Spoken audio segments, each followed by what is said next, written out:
lockdown. Lovely. Should we get on to a rant? Influencers. I do that because they aren't influential at all. They've just got followers on Instagram. A complete load of bollocks. Hello again everyone and welcome back to my channel. So it has been a while since I last uploaded.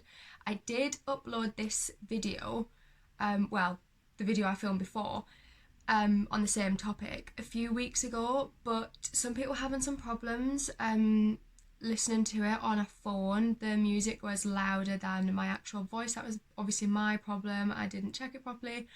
But yeah, then I watched it back and I was just rambling on so much, and I'm not saying I'm not going to do this time, but we're going to go again. So this video is going to cover my CBT therapy I underwent for 6 weeks for my anxiety, why I started it, did it help, kind of like a review, but also a bit of a rant about the current situation we're in, which is COVID-19, the coronavirus, and people on Instagram being like, oh well, you should have this together and you should be doing this. And right, so we're going to start with the review on CBT therapy and why I started and if it helped, and then we'll get on to a rant. So CBT therapy is cognitive behavioural therapy, and it treats anxiety and depression, or tries to treat it anyway. I did group therapy, so it was a class of maybe 20 people, and basically it's a presentation once a week for 6 weeks, and it just takes you through the stages of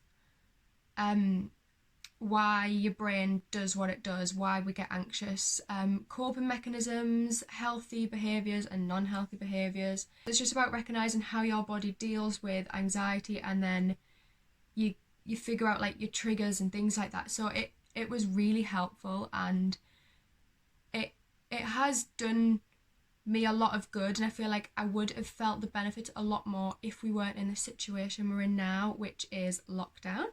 Lovely. I started the treatment at the beginning of January and finished it 2 weeks into February. Like I said before, it was 6 weeks. It was once a week for I think about an hour and a half. But yeah, it covered lots of things, and I would highly recommend it. It was on the NHS, so it was free. You just have to give up the time to actually go. I was very worried about it being group therapy though, but to overcome anxiety you have to jump in the deep end, so that's what I did. I went to this group therapy, was so nervous the first time, and then it was just like going to a lecture at uni, it was totally fine. So if you're struggling with anxiety, please look into CBT therapy. You don't go and talk about how you're feeling blah blah. I'm lucky enough to have my friends and family to talk to if I'm feeling low. I'm quite open about my mental health, so that's not something that I wanted. I didn't want to go to someone and just let it all out, because I can do that in the comfort of my own home if I need to, luckily enough. So I just wanted to learn about the brain and why it does what it does, just to make me feel more normal, and that's what it did. So it did its job. Highly recommend, like I've said about 100 times. But yeah, definitely look at it. I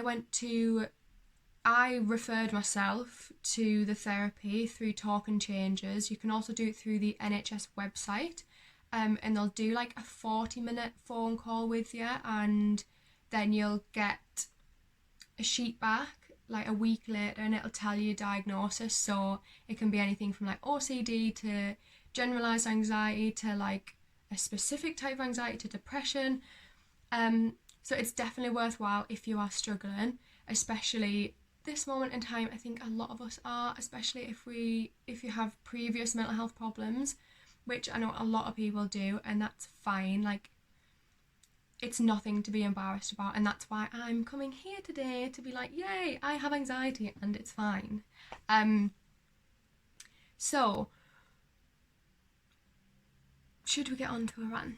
So basically, this whole COVID-19, lockdown, coronavirus, blah blah blah, is obviously a nightmare for everyone, and it is a serious thing and people aren't taking it seriously. As we know, people are going out, still going to the beach, going to parks, having picnics, meeting up with friends. Like, do people not realise that there's like people actually dying out here? And it's, I don't know, it just really winds me up.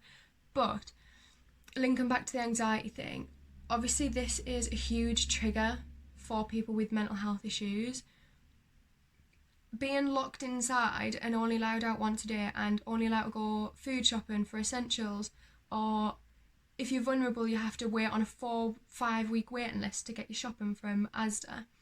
Like, I'm okay. I've had about 8 meltdowns in 3 weeks, which is more than usual. It might not be a lot for some people, it might be so many for some people, but yeah, I was struggling. I feel like now the weather's nicer and it's sunny outside, I feel better. Even if I'm just soaking up the sun from my garden or looking at it out the window, it makes me feel better. But I'm seeing a lot of influencers. I do that because they aren't influential at all, they've just got followers on Instagram. Putting things on like, if you aren't doing this and being productive and figuring out this and prioritising this in this time, then there's something wrong. Right. Well, I've read a few over the last few weeks, but I read one last night and I woke up this morning still absolutely fuming. So that's why I'm here doing this, and I might be embarrassing myself, but I don't care. So basically this quote or statement or whatever these people are putting on, like, do they not realise that people have families that are literally dying and people are at home on their own, or even with families that have mental health problems? Like, it's all good and fine if you work from home and you've got no mental health issues or no one in your family is vulnerable, but don't put that on social media and expect people like, woo, yay, go you, prioritising what you can prioritise, when there's people out here that can't sit in a room all day and be fine with it. Like, I know it's sending me crazy and I've got like a low scale anxiety that's like kind of tamed now because of the therapy. But like, oh my god, I don't even know where I'm going with this rant. It just winds me up something rotten, because it's all fine thinking about yourself and if you're fine, but making people feel guilty because they're not in the same position as you is not right. And when you have such a big following on Instagram, I think it's quite frankly disgusting that you're sat at home working from your Instagram, which is fine. I've done the same. Like, I do collaborations on Instagram as well, like whatever. But I'm also self-employed and I have a car to pay for. Luckily, I live at my mum's house, so I don't have like rent or anything. But there's people out there that do. There's people out there that are self-employed and have rent to pay, have children to pay for, lots of food to pay for, more expensive cars than what I've got. I mean, I've got a bloody 1 litre Polo, like, but, oh, yeah.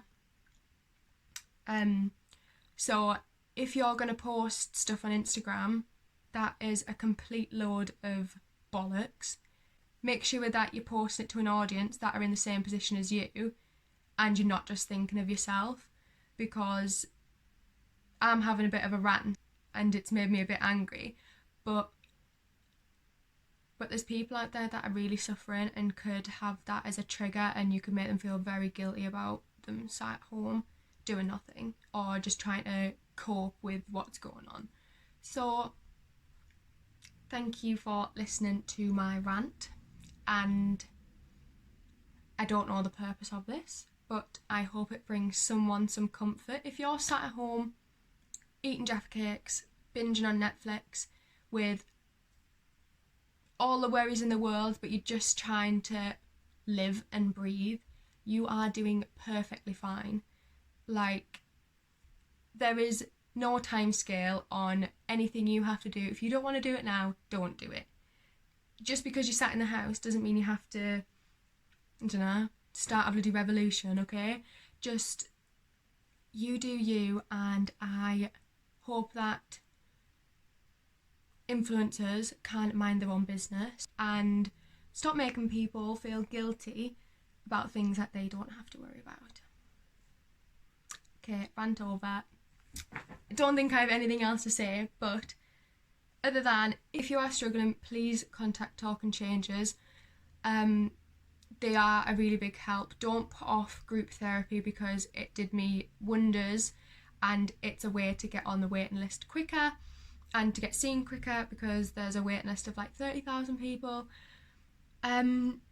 Yeah, but thanks anyway for this, even though I don't even know if anyone will watch it, but we've had a rant and I've given you some advice, so yeah. I don't know if I've done any good or put any good back in the world, but bye!